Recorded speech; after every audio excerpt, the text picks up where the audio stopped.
Peggy 18.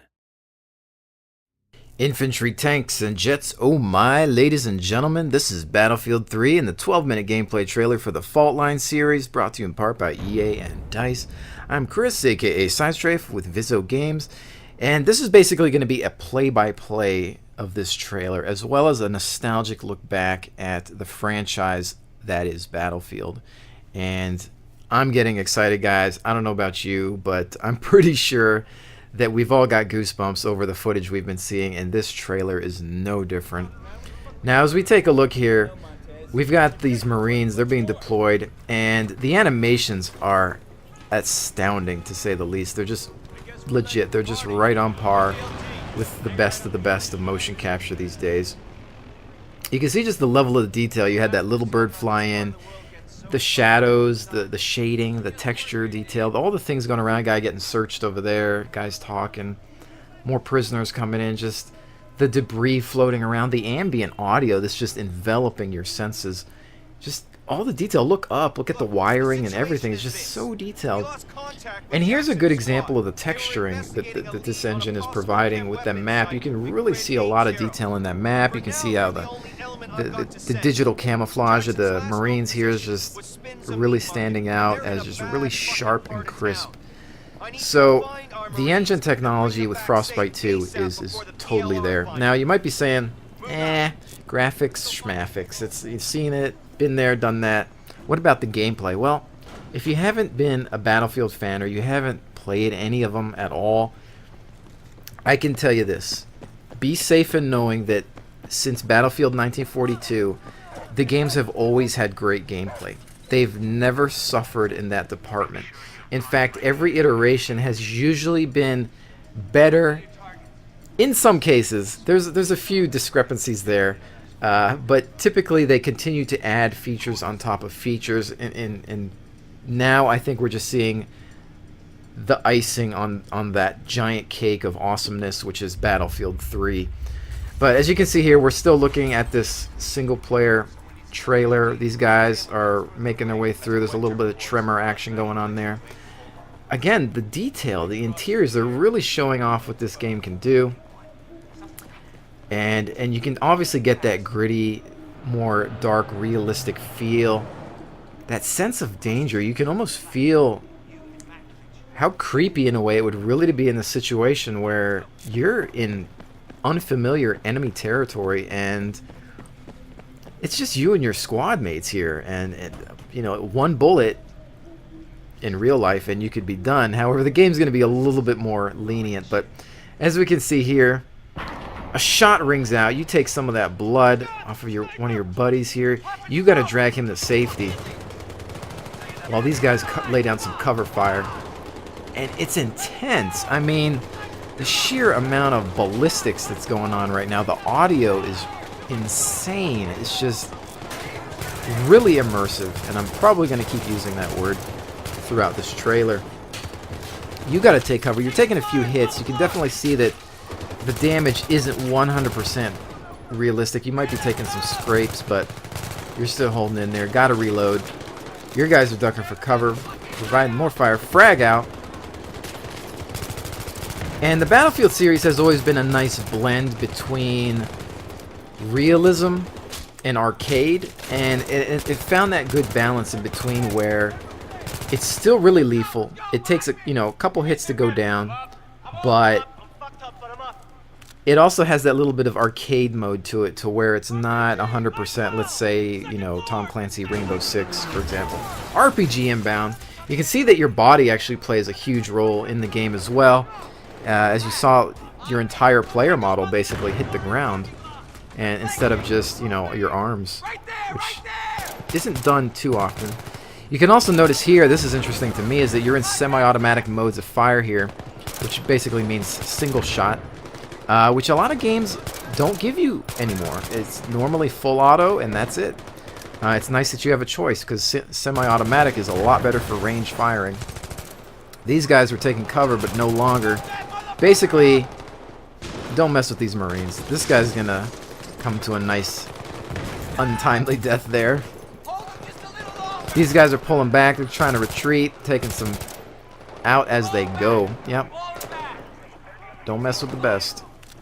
But you can see the smoke, the environment, and just obviously it's probably running on some nice hardware, but just seeing it all move that smooth, all that going on. I mean, I could literally just, you know, go to a movie theater and pay to see this game in front of my face. Now, this area is going to be a really good example of destruction and destructible terrain. We were obviously introduced to destructible environments within Battlefield Bad Company 1 and 2. And while those games are basically considered spin-offs of the franchise, they really provided a new depth to it with introducing the Frostbite engine and also introducing a single-player campaign to the world of Battlefield. And as you can see, these guys are pinned down by this guy with a 50 cal, and that is a rifle that you don't want to tango with. It's used to take out engine blocks and vehicles and things like that, so you can only imagine what it would do to the human body. But these guys are going prone, they're crawling, and for those of you that haven't played the Battlefield franchise, the prone feature's been in most every game except for the Bad Company games, which means you could crawl and, you know, just take more cover like these guys are doing here. But Bad Company, for some reason, took it out. You could only duck down. It wasn't a deal breaker, but it was kind of missed by a lot of players, especially snipers. Some theorize that that might be the reason. It's because of the sniping mechanic.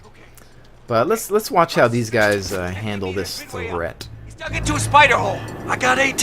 Give it to Black. Shit, cover's getting ropey.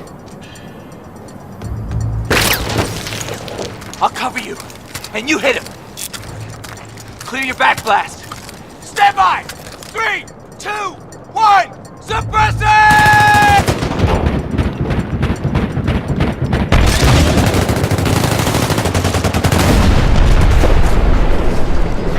I think it's safe to say he got him.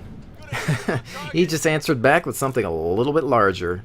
And that's, again, a great example of the destructible environments and really how you can just decimate the opponent, whether they be some sort of master camper or whatnot. You can really just remove the environment, basically. Mostly everything but the ground, it seemed like, until this game, possibly, but who knows.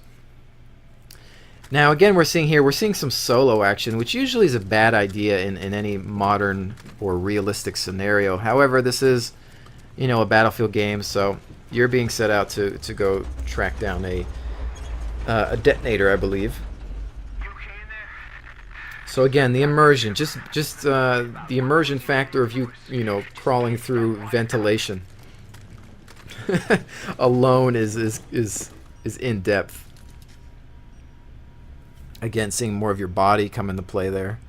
Dropping down. Oh, big mistake. You didn't clear out that room first.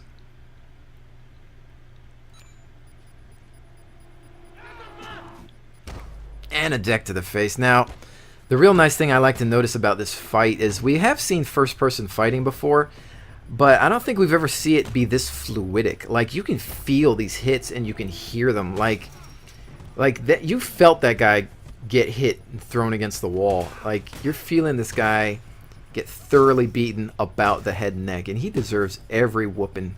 The only thing I would have done differently is probably would have finished him off with a bullet or two, just to make sure he doesn't come back and haunt you later on. Don't want to make any mistakes, but beyond that, looks like you've got a firefight to answer to. There's some noise up top. We got to see what's going on. Again, this ambient audio just really kicks in. I think the audio is actually one of my favorite things since Bad Company that just really envelops this game. Little birds are flying in, letting loose with those miniguns. Your boys are dropping around you, which is really not good. There's a lot of these guys. They're basically charging you like knights charging a medieval castle. They are in kamikaze mode, it seems. There's some bodies up here. You're going to grab this M249 saw. At least it looks like one. Letting them have it. Looks like some grenades inbound. They're taking some fire. Not exactly the best place in the world to be, I would think. But again, you are seeing the lenience of the video game here. Bipod gets dropped out, which we haven't ever seen in a Battlefield game. There's never been a bipod, and it looks like you'd probably get a lot more accuracy at the cost of being able to move around, of course. So you definitely want to be under good cover or have some backup. Looks like we're going to need a little bit more firepower, though, to take care of some of these opponents. They're coming in with technicals. Might have something to answer up with that. Reloading. The little bird comes in. You do not want to be under those shell casings, though. They are quite hot. But again, just looking at the environment, the buildings, just, you know, smoking, and you're just enveloped by this world. It's immersive there. Is that word again? It just totally just envelops you. You're surrounded by it, and it's just, I don't know why, but the buildings just feel more lifelike. Now you're getting on this bigger gun here, maybe a 50 cal. You got that little bird coming around.